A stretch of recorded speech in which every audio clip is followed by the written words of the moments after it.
La parole est à notre collègue Vanina Paoli-Gagin, qui prend la parole pour la première fois dans notre assemblée.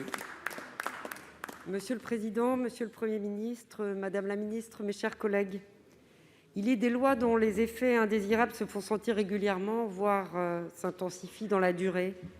Le précédent quinquennat en a produit un certain nombre, opérant notamment des transferts de compétences entre les collectivités territoriales. Les élus locaux ne sont pas prêts de les oublier. En fait, ils peinent encore à s'en remettre. Je pense tout particulièrement aux élus fraîchement arrivés aux responsabilités en juillet dernier. Ils doivent gérer de front l'application des consignes sanitaires et puis l'application des lois votées lors du précédent quinquennat.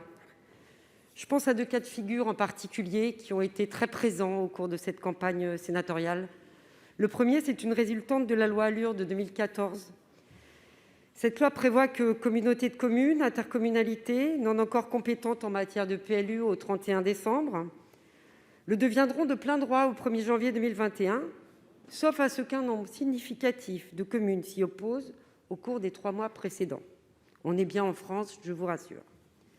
Le second effet provient de la loi NOTRe de 2015, qui obligeait un transfert de compétences eau et assainissement des communes aux agglomérations. Certes, depuis, la loi Engagement et proximité a apporté un correctif.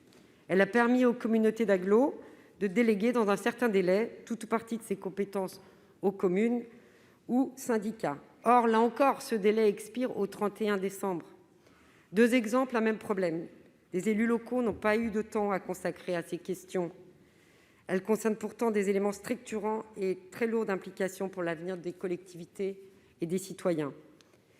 Madame la ministre, le Gouvernement peut-il permettre aux élus, de l'Aube et d'ailleurs, de prendre ces décisions de façon libre et éclairée ?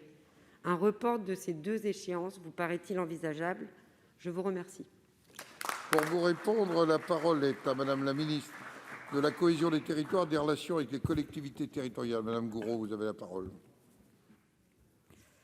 Madame la sénatrice Vanina Paoli-Gagin, comme vous l'indiquez vous-même, la loi Engagement et proximité a répondu à certaines questions, notamment nous avons assoupli et adapté des modalités de transfert en matière d'eau et d'assainissement.